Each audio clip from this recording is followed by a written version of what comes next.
on a deux circuits qui sont alimentés par deux sources dont les fréquences de fonctionnement sont différentes. Il s'agit de déterminer l'impédance d'entrée AB du premier circuit ainsi que l'impédance d'entrée du deuxième circuit. D'accord? Et la pulsation, lorsqu'on parle de la fréquence, on fait référence à la pulsation. D'accord? Pulsation oméga est égal à 2πf. Et par conséquent, f est égal à oméga sur 2π. Donc, au lieu de dire pulsation, je dis fréquence. Et quand on dit fréquence, on fait référence à la pulsation qui est en radians par seconde. Tandis que la fréquence, c'est des hertz. C'est l'inverse de la période. Ça, c'est les premières remarques. Pourquoi on fait ça aujourd'hui? Parce que bientôt, on va étudier les circuits de filtrage. Circuits de filtrage. Et le circuit de résonance. Et en matière de filtrage, on ne fait que analyser le rapport des impédances d'entrée et sortie. C'est tout. Bon, maintenant, revenons à notre sujet d'aujourd'hui, là. C'est de déterminer l'impédance d'entrée à ce niveau-là. Pour le premier circuit, AB. Z, AB se trouve ici. D'accord? Et là, c'est idem. Z, AB.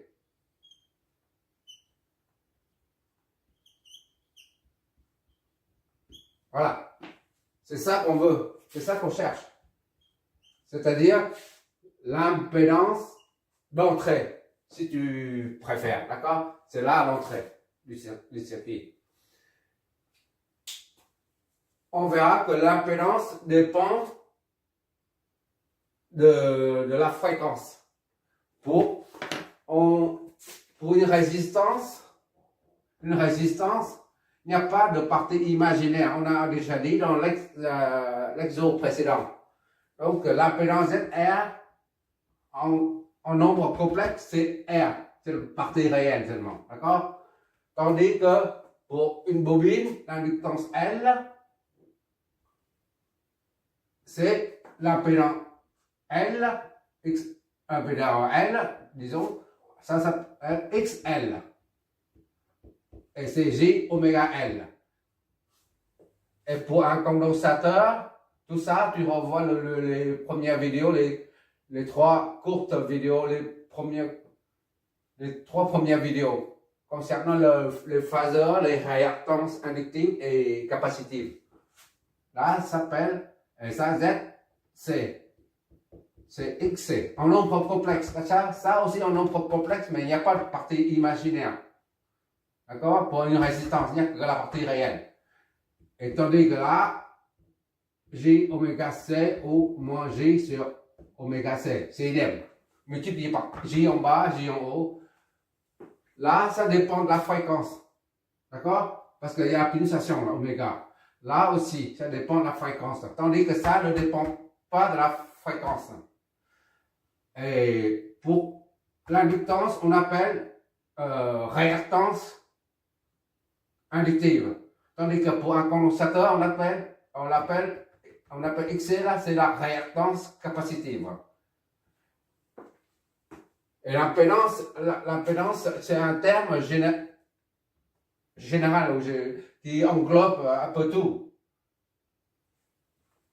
Voilà, maintenant on va déterminer Z au niveau d'entrée. Z in ici et Z in ici. On commence par le premier circuit, d'accord? Je vais effacer l'autre partie. On va effacer ça pour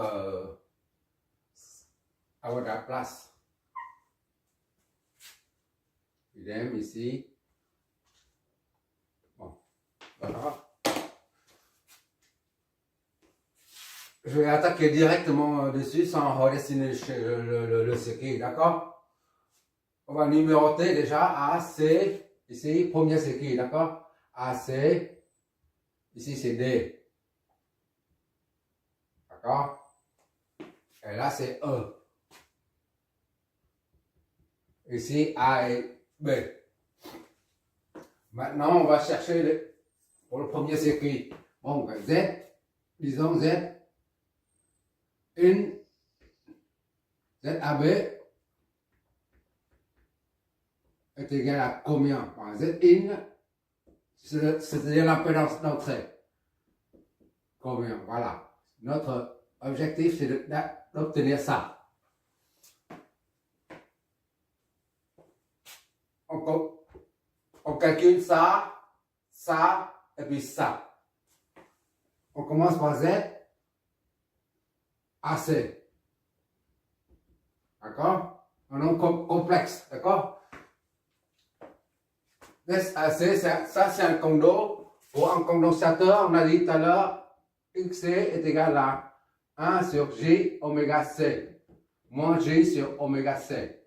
Et XL, c'est J oméga L. D'accord? Donc, pour un condensateur, là, on a 1 sur J oméga, ici, là, oméga C. C, c'est C1. D'accord?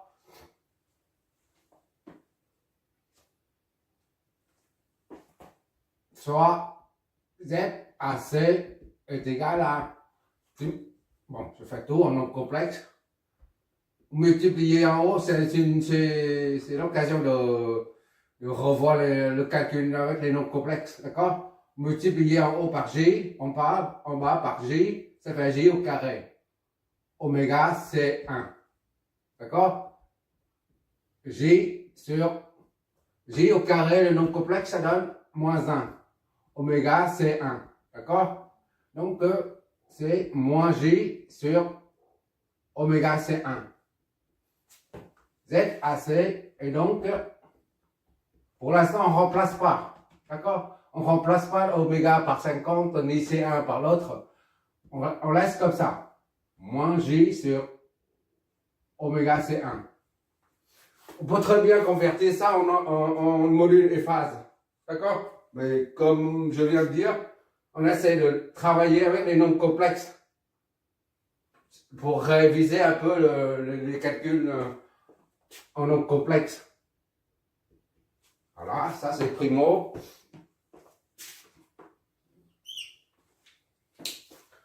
Maintenant, on va voir ZACD.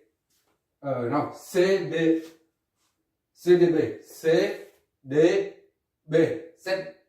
Cette branche-là. D'accord? C'est pas tout ça. C'est pas tout ça, d'accord? Mais cette branche, si seulement. D'accord? Z, CDB. CDB. J'essaie d'être clair et détaillé. C'est R1 plus la réactance capacitive de ça, c'est-à-dire X, c'est 2. D'accord? X, c'est 2. D'accord? R1 plus X, c'est 2, c'est 1 sur J oméga C2. D'accord?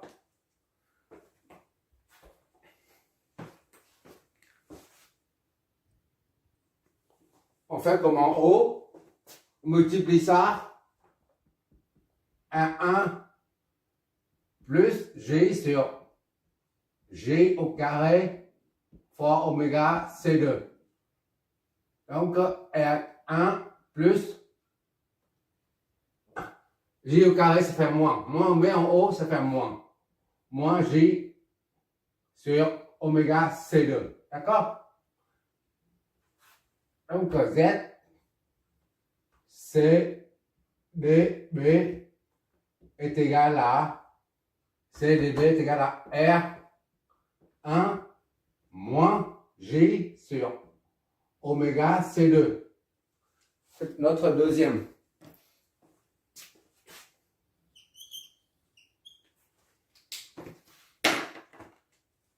Maintenant, CEB. CEB, c'est cette branche-là.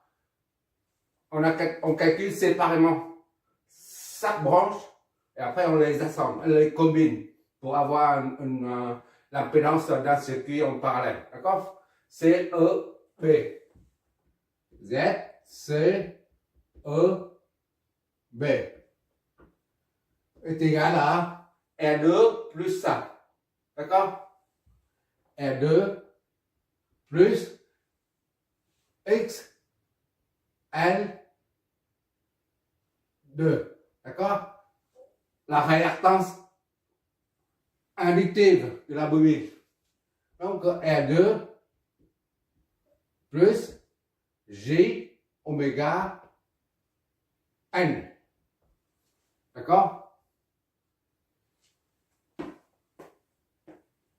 Là, on n'a pas à multiplier quoi que ce soit. On multiplie le J par J, c'est pour éliminer le J pour se débarrasser de J en dessous là. Tu vois là? C'est ça le but. Ici, on n'a pas de J en dessous.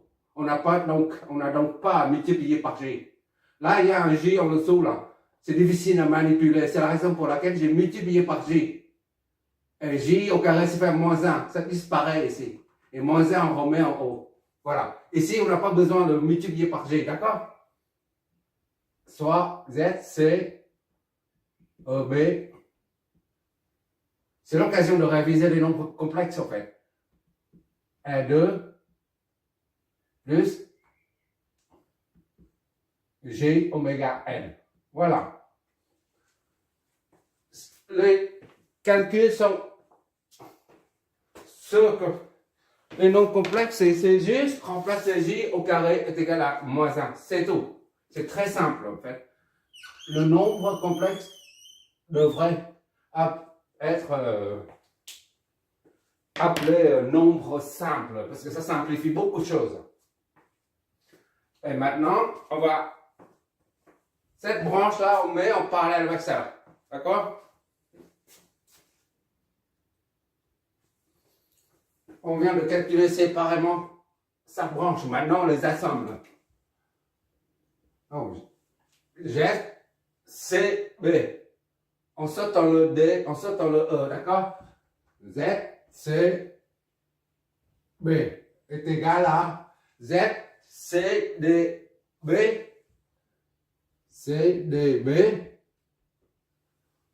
en parallèle avec C, E, D. C, E, B, d'accord? E, B. C'est-à-dire, ça c'est égal à produit sur somme.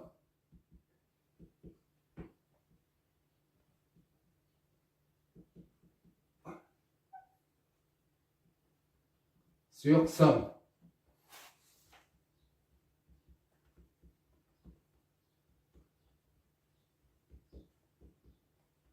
D'accord?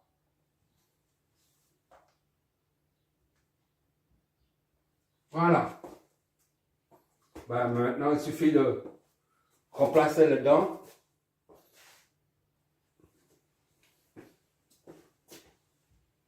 Z, C, B. C'est la combinaison en parallèle des deux branches. D'accord? On remplace CDB. CDB, c'est ça. CDB, c'est R1 moins G sur oméga C2, d'accord? Multiplié par CEB, c'est ça. R2 plus J oméga N. Lors de l'étude des filtres, on fait ça tout le temps. Il n'y a que ça à faire dans l'analyse d'un circuit de filtrage. Et en plus de ça, il y a les harmoniques, c'est tout. Mais l'étude d'un filtre se résume au calcul des impédances. De même que le circuit de résonance. La résonance pour, je ne sais pas quoi là, ici là, lorsque Z est égal à temps. D'accord? Lorsque Z est égal à temps, on a le maxi, s'il y a racine de 2 machin sur bidule, mais on étudie le rapport des impédances. C'est la raison pour laquelle on sera amené à tout le temps à calculer les impédances. C'est pour ça que je préfère aller doucement, et après tu verras que ça devient un mécanisme, ça devient un réflexe. Tu ne feras pas ça en encore complexe. Il y a une méthode pour aller plus vite en fait. Mais pour l'instant, il faut aller doucement, diviser par la somme des deux. Z est 1 moins J sur oméga c'est 2, d'accord? Plus ça, la somme des deux. Plus R2 plus J oméga L. Voilà. Je m'éloigne.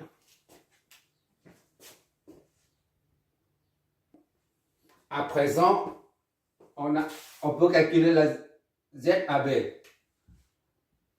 ZAB, Z-in, est égal à ZAB, d'accord, est égal à ZAC plus cette combinaison-là, CB, qu'on vient de calculer là. Donc ZAC, AC plus ZCB.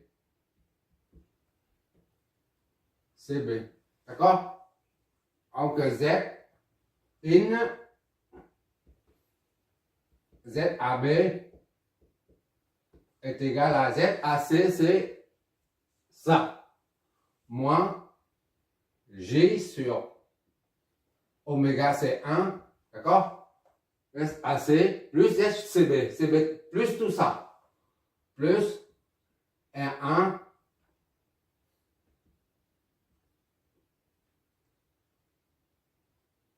moins J sur oméga C2, d'accord, fois R2 plus J oméga L, d'accord, divisé par tout ça.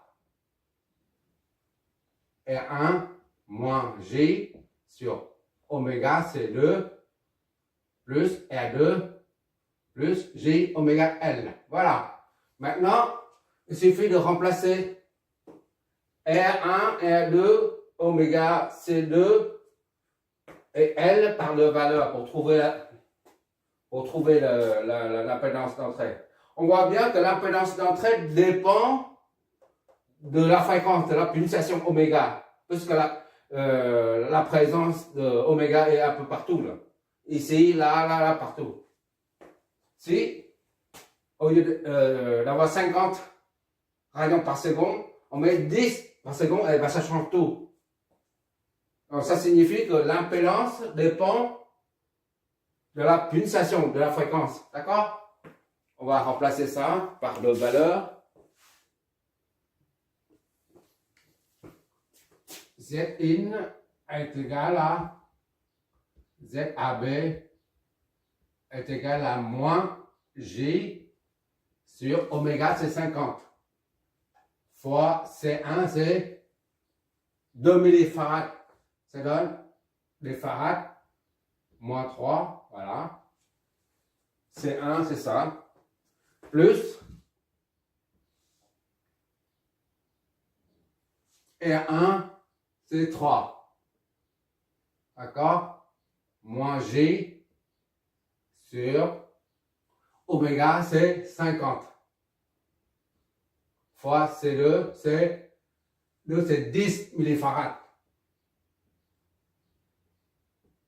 3. D'accord? Fois R2. R2 c'est 8. Plus J. Oméga c'est 50. Fois L. 0,2. En ring. D'accord? Sur ça, R1. 3 moins J sur 50 fois 10 moins 3, d'accord? Plus tout ça, produit sur somme. 8 plus J fois 50 fois 0,2. Voilà. Qu'est-ce que ça nous donne? Je vois toujours, j'espère. Ok, on voit toujours. On va faire ça avec la calculatrice. Sinon, c'est impensable, hein? C'est trop long. Qu'est-ce que ça nous donne?